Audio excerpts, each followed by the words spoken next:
الحمد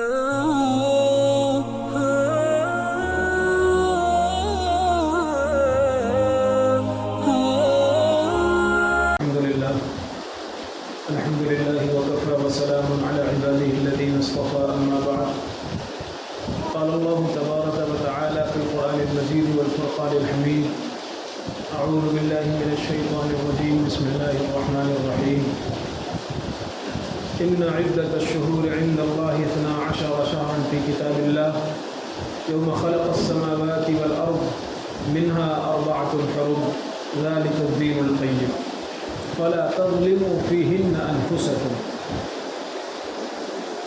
صدق اللہ العظیم۔ محترم بزرگوں اور دوستوں، محرم الحرام کا مہینہ شروع ہو چکا ہے۔ اللہ تبارک و تعالی نے ہمیں نئے اسلامی سال میں داخل ہونے کی توفیق عطا فرمائی۔ اسلامی سال جو شروع ہوتا ہے وہ محرم الحرام سے شروع ہوتا ہے۔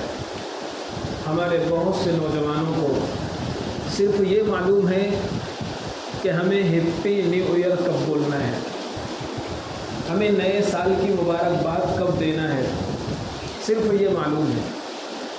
ایک بڑا طبقہ ایسا ہے جنہیں یہ نہیں معلوم کہ ہمارا اسلامی سال کب شروع ہوتا ہے۔ انگریزوں کی تہذیب، انگریزوں کا دیا ہوا طور طریقہ اور ان کی دی ہوئی اسٹائل ہمیں معلوم ہے، اور اتنا زیادہ فیمس ہو گئی، اتنا زیادہ مشہور ہو گئی کہ ہم یہ سمجھنے لگے کہ سال بس اسی وقت شروع ہوتا ہے۔ ہمیں نہیں معلوم کہ ہمارا اسلامی سال کب سے شروع ہوتا ہے۔ محرم الحرام کا جو مہینہ ہے یہ اسلامی سال کی ابتدا ہے۔ تو اللہ تبارک و تعالیٰ کا ہمیں شکر ادا کرنا چاہیے کہ اللہ تبارک و تعالیٰ نے ہمیں ایک نئے اسلامی سال میں داخل ہونے کی توفیق عطا فرمائی۔ ایسے موقع پر حضرات صحابہ کرام اپنے اس نئے اسلامی سال کو کیسے دیکھتے تھے، کیسے وہ رہنا چاہتے تھے، کیسے وہ اس میں داخل ہونا چاہتے تھے اور کیا کرنا چاہتے تھے۔ مجموع الزوائد وغیرہ، المعجم الاوسط للطبرانی وغیرہ اور بھی حدیث کی دیگر کتابوں میں یہ حدیث ملتی ہے۔ کان اصحاب رسول اللہ صلی اللہ علیہ وسلم، کہ اللہ کے نبی صلی اللہ علیہ وسلم کے جو صحابہ تھے، جب نیا اسلامی سال شروع ہوتا تھا تو وہ یہ دعا کرتے تھے اللہ تبارک و تعالی سے، اللہم ادخلہ علینا بالامن والایمان۔ اے اللہ، دن اور رات کا الٹنا پلٹنا یہ آپ کے قبضے میں ہے۔ رات اور دن کی گردش، سورج اور چاند کا نکلنا اور دن ختم ہو کر کے رات کا آنا اور رات ختم ہو کر کے صبح کا سویرا پھوٹ جانا، یہ صرف آپ کی قدرت ہے۔ اسی طرح مہینہ ختم ہو کر کے سال شروع ہو جانا، ایک سال ختم ہو کر کے دوسرا سال شروع ہو جانا، یہ صرف اور صرف آپ کی قدرت ہے اور آپ کے تصرف کا نتیجہ ہے۔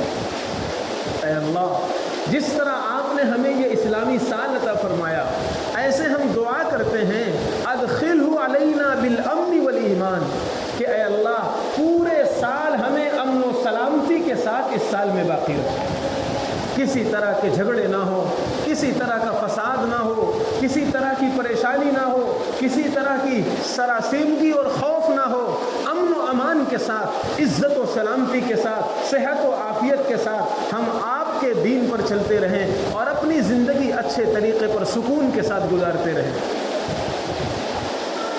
یہ وہ سوچ ہے جو صحابہ کرام کے دلوں میں یہ پیدا ہے کہ جس طرح دنوں میں، راتوں میں، مہینوں میں، سالوں میں تصرف کر کے اللہ تبارک و تعالیٰ ایک سال ختم کر کے دوسرا سال، ایک مہینہ ختم کر کے دوسرا مہینہ لا رہے ہیں، اسی طرح امن و سکون کا دنیا میں بھیجنا یہ بھی تنہا اللہ تبارک و تعالیٰ کی کاریگری اور اس کی حکمت ہے۔ ہم زیادہ سے زیادہ کیا کر سکتے ہیں؟ زیادہ سے زیادہ چین و سکون اور راحت کی چیزیں جمع کر سکتے ہیں۔ ہم زیادہ سے زیادہ چین و سکون اور راحت کے اسباب جمع کر سکتے ہیں، راحت نہیں خرید سکتے، راحت نہیں جمع کر سکتے۔ ہم امن و سکون کے اسباب خرید سکتے ہیں، امن و سکون ہم نہیں خرید سکتے، یہ تنہا اللہ تبارک و تعالیٰ کی دین ہوتی ہے۔ آپ یہ بتائیے، ایک شخص نے مثال کے طور پر اپنا بہترین بنگلہ بنوایا اور اپنے بیڈ روم کو جدید ترین سہولیات کے ساتھ اس نے آراستہ کیا، بہترین اس کا بنگلہ ہے اور اس سے بھی بہترین اس کا بیڈ روم ہے، بہترین گدا ہے اور بہت اچھا بیڈ ہے اور لائٹیں بھی بہترین لگی ہوئی، کلر بھی خوبصورت لگا ہوا، ساری چیزیں ہیں، لیکن جب وہ اپنے بیڈ روم میں جاتا ہے کوئی گارنٹی نہیں ہے کہ رات میں اس کو سکون کی نیند آئے گی یا نہیں آئے گی۔ بہت سے ایسے لوگ ہیں جو رات میں گولیاں کھاتے ہیں نیند کی، اور بہت سے ایسے لوگ ہیں جو کروٹ بدلتے بدلتے صبح کا انتظار کرتے ہیں۔ انہوں نے بنگلہ تو بنوا لیا، پیسوں سے بیڈ روم تو بنوا لیا، خوبصورت بیڈ خرید لیا، خوبصورت کلر کروا لیا، یہ سب اسباب راحت ہیں، یہ سب اسباب سکون ہیں، سکون نہیں ہے۔ سکون تو اللہ کی طرف سے ملتا ہے، جسے قرآن کہتا ہے الا بذکر اللہ تطمئن القلوب، اے انسانوں اگر تم سکون چاہتے ہو تو اللہ کی یاد میں سکون ملے گا، سکون چاہتے ہو تو اللہ کی بندگی میں سکون ملے گا، سکون چاہتے ہو تو پکے مسلمان ہو کر دیکھو، سچے مسلمان ہو کر دیکھو، ہر موقع کے دیندار ہو کر کے دیکھو، مسجد سے بازار تک مسلمان ہو کر کے دیکھو، باہر بھی مسلمان، گھر میں بھی مسلمان، مسجد میں بھی مسلمان، عبادت، معاملات، معاشرت، ایمانیات، اخلاقیات سب سنوار کر دیکھو، سکون نہ ملے تو کہیں۔ تو حضرات صحابہ کرام دعا کر رہے ہیں اللہم ادخلہ علینا بالامن والایمان، اے اللہ ہمیں امن و سکون عطا فرمائیے، ہمارا یہ پورا سال بھائی چارگی کے ساتھ گزرے، امن و سلامتی کے ساتھ گزرے۔ ہم جس ماحول میں رہ رہے ہیں، جس کنٹری میں رہ رہے ہیں، جس سماج کے ساتھ ہمارا اٹھنا بیٹھنا ہے، ایسے میں ہمیں اور زیادہ اہتمام سے دعا کرنا چاہیے۔ آج کل روزانہ اخبارات میں خبریں چھپتی ہیں، مسلمانوں کے خلاف یہ ہو گیا، یہ قانون پاس ہو رہا ہے، ایسی پلاننگ ہو رہی ہے، ایسا ہو رہا ہے، ویسا ہو رہا ہے۔ بے شک میں نے پچھلے جمعے میں بتایا تھا یہ ہمارے بہت سی بدعمالیوں کا نتیجہ ہے، لیکن ہمیں کم سے کم اپنے اللہ سے دعا تو کرنا چاہیے، ہمیں کہنا چاہیے اے اللہ یہ اسلامی سال آپ نے ہمیں عطا فرمایا، یہ خوبصورت گلدستہ بنا کر، خوبصورت تحفہ دے کر، تحفہ کے طور پر آپ نے ہمیں عطا فرمایا ہے، یہ ہمیں امن و سکون کے ساتھ ہمارا گزروا دیجیے، بھائی چارے کے ساتھ ہمارا گزروا دیجیے، پریم اور محبت کے ساتھ ہم زندگی بسر کریں، جیسے دو بھائی رہتے ہیں جن میں آپس میں ملاپ ہوتا ہے، محبتیں رہتی ہیں، ایسے ہم اس دنیا میں اور اس ملک میں اور جہاں بھی رہیں ویسے امن و سکون اور سلامتی کے ساتھ ہم رہیں۔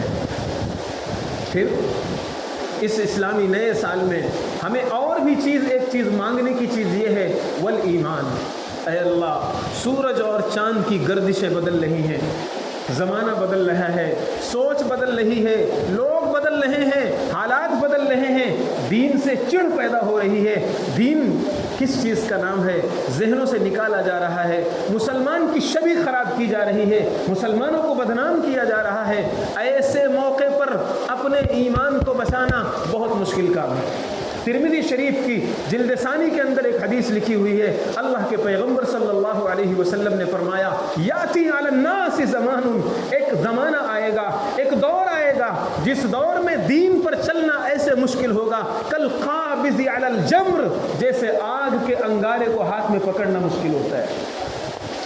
اگر آپ دین پر چلیں گے سماج چھوڑ دے گا آپ کو، اگر آپ نے دھوم دھام سے شادی نہیں کی، لاکھوں لاکھ روپے خراب نہیں کیے، گٹر نہیں کیے، تو آپ کو سماج چھوڑ دے گا، آپ کا داماد ناراض ہو رہا ہے، آپ کا بھائی روٹھ رہا ہے، آپ کی بیگم کے یہ تقاضے شروع ہو رہے ہیں، دین پر چلنا ایسے مشکل ہوگا کالقابض علی الجمر، آگ کے انگارے کو پکڑنا جیسے مشکل ہوتا ہے۔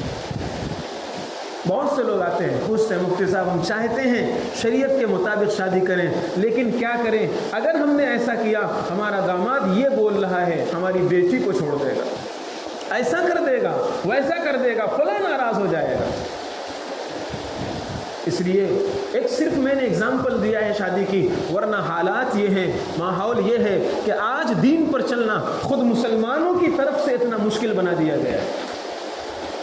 آپ شرعی پردہ کر کے دیکھیے، اپنے گھروں میں پردہ لا کر کے دیکھیے، اپنے گھروں میں دینی ماحول لا کر کے دیکھیے، قدم قدم پر آپ کے بچوں کو تانے ملنا شروع ہو جائیں گے، یہ تو دقیانوسیت کا شکار ہو رہے ہیں، یہ تو پرکھوں کی سوچ ہے، یہ تو بوڑھوں کی سوچ ہے، یہ تو عورت کو قید کرنے کی سوچ ہے، طرح طرح کے تانے قدم قدم پر ملنے شروع ہو جائیں گے۔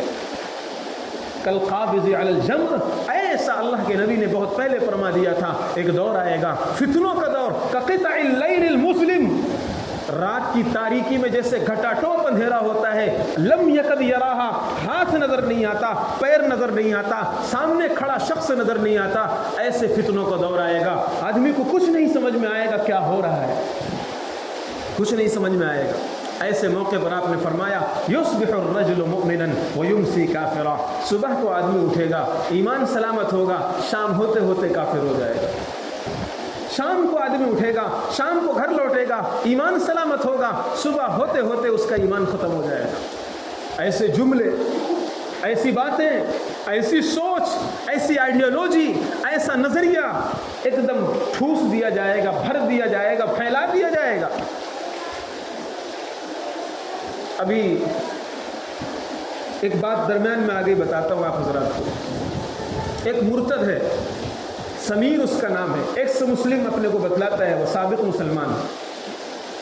ایک صاحب نے مجھے اس کا ویڈیو بھیجا چھوٹا سا کہ مفتی صاحب دیکھو اس نے کچھ باتیں کہی ہیں، بہت ارتدادی باتیں، بہت کفریہ باتیں، اس کا جواب کیا ہو سکتا ہے؟ میں نے اس کو سنا، میں سچ کہتا ہوں کہ ایک سچا مسلمان اس کو سن بھی نہیں سکتا ہے۔ عجیب و غریب زبان استعمال کی گئی تھی پیغمبر خدا صلی اللہ علیہ وسلم کے بارے میں، حضرت عائشہ رضی اللہ تعالی عنہ کے بارے میں، ایسی کفریہ اور ایسی ارتدادی باتیں کہ ایک سچا مسلمان اس کو سن بھی نہیں سکتا ہے۔ خیر، لیکن آپ کو حیرت ہوگی اس کے لائکس میں 44,000 لائکس پڑے ہوئے ہیں۔ 44,000 لوگوں نے اسے لائک کر رکھا تھا اور کئی ہزار کمنٹس تھے، اور یہ بھی حیرت ہوگی کہ ان میں سے بہت سے مسلمان بھی تھے۔ لائک کرنے والے مسلمان تھے، کمنٹس کرنے والے مسلمان تھے۔ کفر کو کمنٹ کرنا بھی، کفر کو لائک کرنا بھی کفر ہے، کفر کو پسند کرنا بھی کفر ہے۔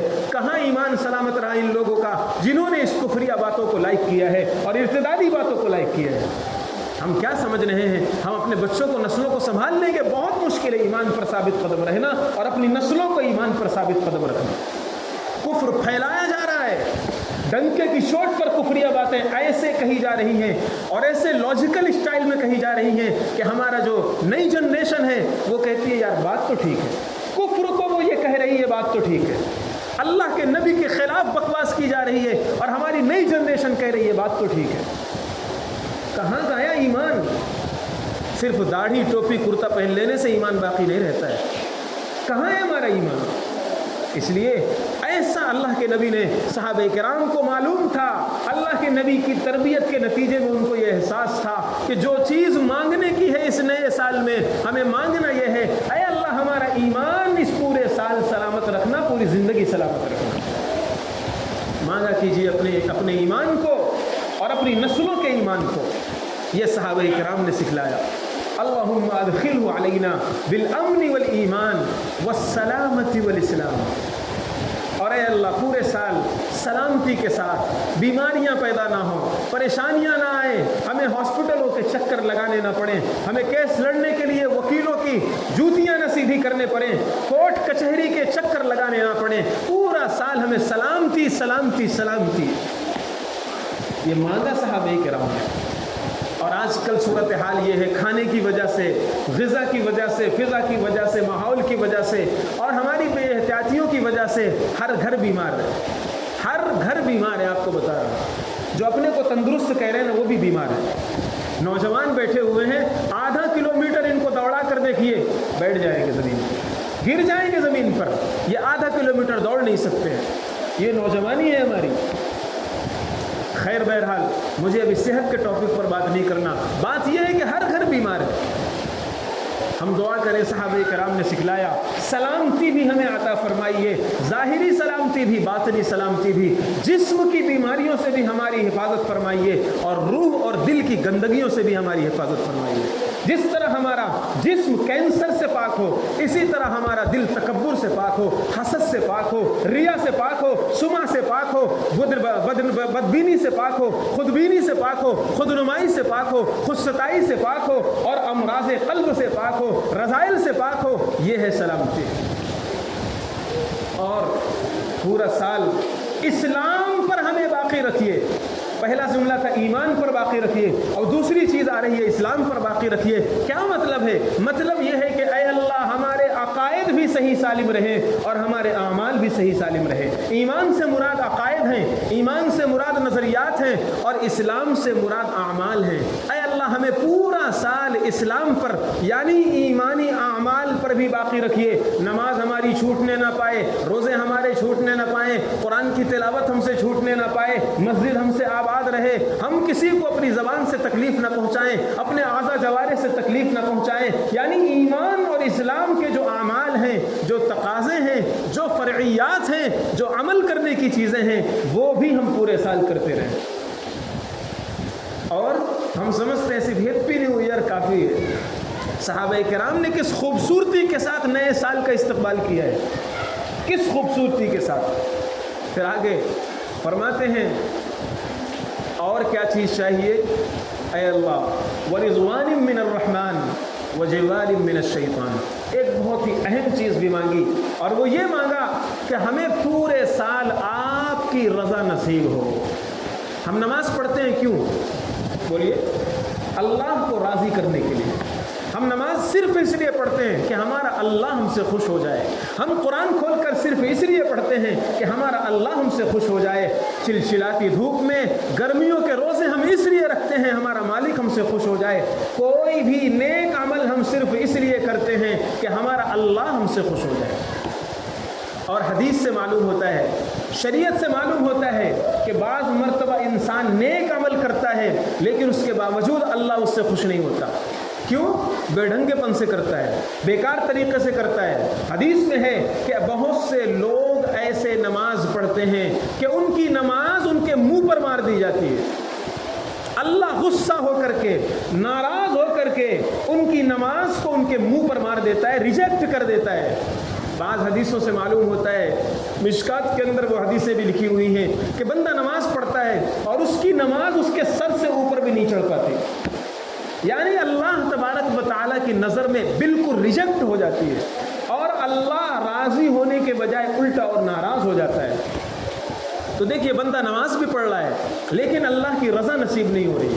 بہت سے لوگ نماز پڑھتے ہیں لوگوں کو دکھلاوے کے لیے، شہرت کے لیے، ناموری کے لیے، اللہ کی نظر میں یہ ایک پائی کے برابر بھی ثواب کے مستحق نہیں ہوں گے، اللہ راضی نہیں ہو سکتا ہے۔ تو پتہ یہ چلا کہ بہت سی مرتبہ انسان نیک کام بھی کرتا ہے لیکن اللہ کی رضا نصیب نہیں ہوتی۔ دعا سکھلائی گئی، صحابہ نے دعا مانگا، اے اللہ پورا سال ہمارا اس طرح گزرے کہ ہم ایمان پر بھی باقی رہیں، عقائد بھی ہمارے صحیح سلامت رہیں، جسمانی اور روحانی صحت بھی ہماری صحیح سلامت رہے، اور اس کے ساتھ ساتھ ہم جو اعمال کریں وہ آپ کی نظر میں قبول ہوں، ہم جو اعمال کریں ان میں روح ہو، ہم جو اعمال کریں ان میں اخلاص ہو، ہم جو اعمال کریں ان میں جان ہو، اور آپ کی ہمیشہ کی رضا ہمیں نصیب ہو۔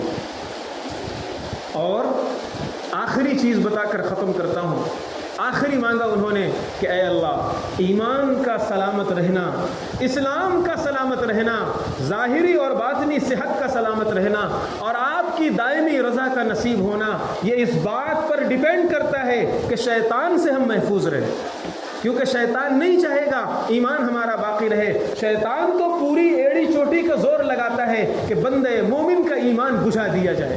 یریدون ان یطفئوا نور اللہ بافواہہم، یہ شیطان کے چیلے یہ چاہتے ہیں کہ نور خدا کو بجھا دیا جائے۔ شیطان یہ چاہتا ہے کوئی مسلمان ہو کر کے نہ مرے، یہ شیطان کی آخری خواہش ہے، اور شیطان اس کے لیے پوری پلاننگ کرتا ہے، پوری کوشش کرتا ہے، ہمارا ایمان خراب کرتا ہے، ہمارے اعمال خراب کرتا ہے، ہماری صحت خراب کرتا ہے، ایسی چیزیں بچوں کو کھلاتا ہے، ایسی چیزیں بڑوں کو کھلاتا ہے کہ ہماری صحت ایک دم تباہ ہو جاتی ہے۔ چھوٹے چھوٹے بچوں کو ماں باپ پیار و محبت میں پلاسٹک کھلا رہے ہیں۔ یہ معافی چاہتا ہوں، بہت سے لوگ اس میں دکان بھی رکھے ہوئے ہوں گے، پرچون کی دکانیں، یہ جو پرچون کی دکانوں میں چھوٹے چھوٹے سامان جو آتے ہیں، آپ ریسرچ کیجئے، آج تو گوگل کا زمانہ ہے، آج تو تحقیق کا زمانہ ہے، میں نہیں کہتا، آپ لوگ ریسرچ کیجئے بچوں کو یہ پلاسٹک کھلانے میں کتنا نقصان ہے، ان کا پیٹ کتنا خراب ہو رہا ہے، ان کا معدہ کتنا خراب ہو رہا ہے، ان کا ذہن کتنا خراب ہو رہا ہے، ان کی ہضم کرنے کی جو کیپیسٹی ہے وہ کتنی ڈاؤن ہو رہی ہے۔ آپ ریسرچ کیجئے، میں نہیں بتاتا ہوں، کتنا زمانہ کتنا خراب ہو رہا ہے، اور شیطان ماں باپ کو محبت کے نام پر اپنے بچوں کے گلا گھونٹ رہے ہیں، محبت کے نام پر۔ اگر ماں کہتی نہیں باہر کی چیز نہیں کھانا، باپ کہتا ہے کیا تو بھی بول رہی ہے، 5 ہی روپے تو مانگ رہا ہے، 5 روپے کے لیے اس کو کیا یہ 5 روپے نہیں ہے، اپنے بچوں کے لاکھوں کا میدہ آپ خراب کر رہے ہیں۔ ایک نہیں کتنی مرتبہ ایسا ہوا ہے، مفتی صاحب کوئی تعویذ دے دیجیے، بچہ کچھ کھا نہیں رہا ہے، کچھ بھی کھانا نہیں کھا رہا ہے، 24 گھنٹے ہو جاتے ہیں، 2 لقمہ اگر کھا لیتا ہے تو اس کو بھوک نہیں لگتی ہے۔ یہ تعویذ سے نہیں ختم ہوگا، یہ ہم نے اس بچے کے معدے کو خراب کیا ہے۔ یہ شیطان ہمارے ذہنوں میں بھرتا ہے، کچھ بھی کھلا دو، کچھ بھی کھلا دو، کچھ بھی پلا دو۔ نہیں بزرگوں اور دوستوں، یہ بچے ہمارے امانت ہیں، ہم کو ان کی تربیت کے لیے دماغ بھی چاہیے، ریسرچ بھی چاہیے، تحقیق بھی چاہیے۔ اس لیے میں عرض کر رہا تھا، آخری جو چیز مانگی گئی وہ جوار من الشیطان، شیطان سے ہم بچے رہیں، اور شیطان ہمارے عقائد میں، اعمال میں، صحت میں، کسی بھی چیز میں جو دھوکے دیتا ہے، ان دھوکوں سے ہمیں محفوظ فرمائیے، اس کی شرارتوں سے محفوظ فرمائیے، اور محفوظ فرما کر کے اپنی پناہ میں لے کر کے ہم آپ کے بندے بن کر کے، آپ کے در کے غلام بن کر کے زندگی گزاریں، اور آپ ہم سے ہمیشہ خوش رہیں۔ یہ ہے نئے سال کا استقبال اور نئے سال کا ویلکم۔ صرف ہیپی نیو ایئر کہہ دینے سے نیا سال نہیں ہوگا۔ اللہ تبارک و تعالیٰ سے دعا ہے کہ اللہ تعالیٰ ہمیں عمل کی توفیق عطا فرمائے، صحیح فہم عطا فرمائے، موقع کی سمجھ عطا فرمائے، اور اپنے دین پر چلنے کی کامل دینداری اختیار کرنے کی توفیق عطا فرمائے۔ وآخر دعوانا الحمدللہ۔